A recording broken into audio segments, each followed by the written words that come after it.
হিন্দি শিখো, না হলে দেশের বাইরে চলে যাও। अगर इसने 1 महीने में हिंदी नहीं सीखी से पार छीन लो। এরকম কথা যদি আপনি কোনো বিদেশি ব্যক্তিজনকে বলে থাকেন, তাহলে তারা তাদের দেশে ফিরে গিয়ে আমাদের দেশ সম্পর্কে কি বলবে?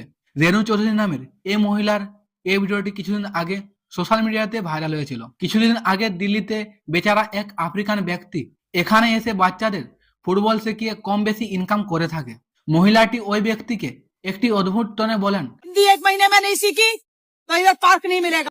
এই ভিডিওটি যখনই ভাইরাল হয়, সাধারণ মানুষেরা বলছে হিন্দি শিখতে বলছে, এ নিয়ে কোনো অসুবিধা নেই, ভারতে থাকতে হলে টুকুটাকু হিন্দি বলতে হবে। কিন্তু যেই টোনে ওই ভদ্র মহিলাটি কথাটি বলেছেন, সে দেখে লোকেদের ভালো লাগেনি। ঠিক একই রকম চলতে থাকলে আমাদের দেশ করে ফেলবে ডেভেলপ।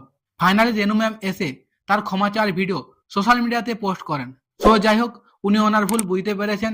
উনি বলেছেন ওনার এরকম মন্তব্যের জন্য উনি খুবই দুঃখিত। অবশ্যই ভিডিওর মধ্যে লাইক এবং সাবস্ক্রাইব করে দেবেন।